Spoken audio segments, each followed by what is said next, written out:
काम पे सुनाई नहीं पड़ रहा है।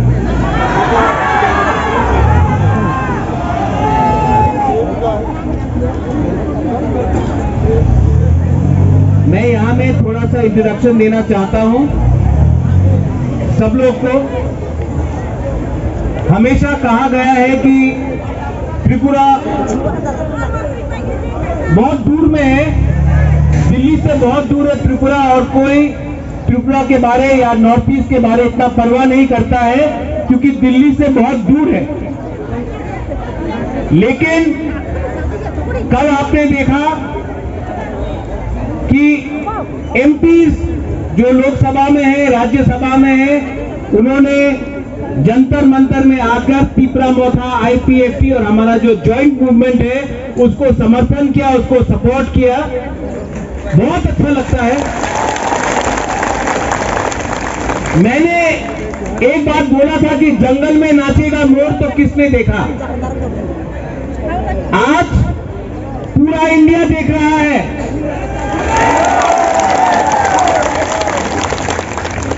और मुझे बहुत अच्छा लग रहा है कि हमारे मित्र, हमारे दोस्त आज भी आए हैं इस मंच में। मैं थोड़ा इंट्रोडक्शन देना चाहता हूं, मैं इनको भी बताना चाहता हूं कि हमारा जो मूवमेंट है क्या है। त्रिपुरा एक ऐतिहासिक राजधानी है, एक ऐतिहासिक किंगडम था। 1949 में त्रिपुरा हिंदुस्तान का एक अटूट अंग बना। उस समय जो हमारे तिपरासा इंडिजिनस लोग थे, जो भूमि पुत्र हैं, वो 90% थे, संख्या हमारी थी, राज्य हमारा था और ये स्वाधीन त्रिपुरा का कहा जाता था।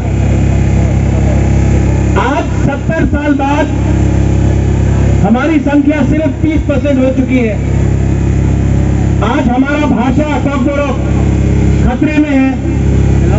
आज प्रशासन हमारे साथ नहीं है। आज मीडिया हमारे साथ नहीं है। जुडिशरी में कोई तिपरासा दिखाई नहीं पड़ता है दूर दूर से। आज पूरा जो व्यवस्था है, जो सिस्टम है, उसमें तिपरासा को छोड़कर बनाया गया है त्रिपुरा में। मुझे कोई आपत्ति नहीं है अगर हरियाणा से कोई आए या आसाम से कोई आए। मुझे कोई आपत्ति नहीं है अगर कर्नाटका, महाराष्ट्र से कोई त्रिपुरा में आए। आप भी हिंदुस्तान के, हम भी हिंदुस्तान के हैं। लेकिन अगर बांग्लादेश से अगर लोगों को बैठाया जाए और उनको उनके हाथ में 70 साल से प्रशासन दिया जाए, तो ये हमारे इंडिजिनस तिपरासा के संग अन्याय हुआ है। और आज जो हमारा ये आंदोलन, जिसमें कोई पार्टी को नहीं देख रहा है, सिर्फ जाति को देख रहा है, आज ये जो आंदोलन है ये देश के हित के लिए है, ये त्रिपुरा के हित के लिए है, ये हिंदुस्तान के हित के लिए है। हम अपना संवैधानिक अधिकार मांग रहे हैं।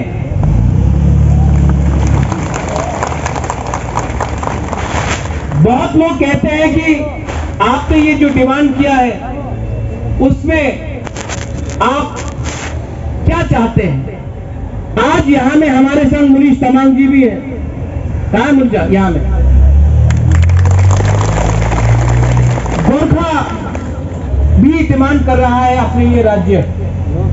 कोई बोल सकता है कि गोरखा देश के खिलाफ है।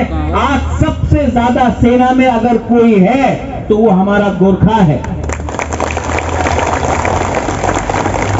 आज यहां में तिरंगा भी लहराया जा रहा है। ये आपको नॉर्थ ईस्ट में त्रिपुरा में सबसे ज्यादा दिखाई पड़ेगा। यहां में हमारे भाई हैं दीपेंद्र जी, मेरे संग बहुत पुराने समय तक हम लोग एक ही पार्टी में रहे। लेकिन जो दीपेंद्र जी है वो जाट है। जाट भी एकदम हमारे तिपरासा जैसा है, इमोशनल होता है। और जब जाट अपना माइंड मेकअप करता है, जब तिपरासा अपना माइंड मेकअप करता है, तो कोई भी इंडिया में हमें रोक नहीं सकता, क्योंकि हमारे अंदर एकता आकांक्षा है। और आपने देखा होगा 1 साल तक दिल्ली को बंद करके रखा, लेकिन किसान का बिल इन्होंने वापस लिया।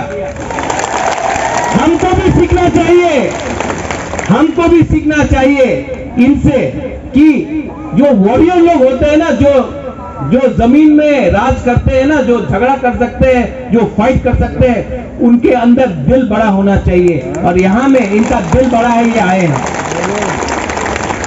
हमारे आसाम के एमपी आए हैं सरैया जी,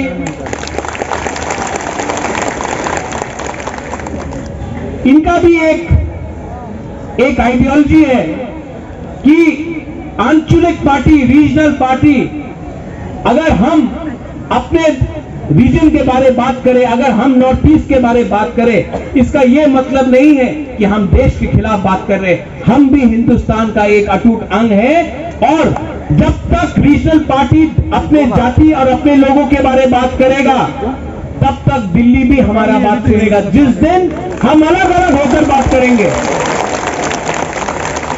आज बहुत अच्छा लगता है कि यहां में एमपीज हैं जो त्रिपुरा के नहीं हैं। 70 साल से हमारे एमपीज भी गए हैं त्रिपुरा से, मेरे मां गए हैं, मेरा पिताजी गया है। लेकिन आज पहला बार मैं देख रहा हूं कि त्रिपुरालैंड, ग्रेटर त्रिपुरालैंड को समर्थन करने के लिए बाहर से भी एमपीज आ रहे हैं। महाराष्ट्र से शिवसेना से आया जयराम रमेश जी आए, आज दीपेंद्र हुड्डा जी आए हैं, यहां में नमः सरैया आए हैं, और थोड़ी देर बाद आम आदमी पार्टी का भी एमपी सपोर्ट करूंगा। हमारे हरियाणा के एमपी और बहुत ही डायनामिक लीडर, जब वो अपना कमिटमेंट दे देता है तो खुद का भी नहीं सोचता है। वो कुछ शब्द बोले, हमारा जो कॉन्स्टिट्यूशनल डिमांड है, जो संवैधानिक डिमांड है,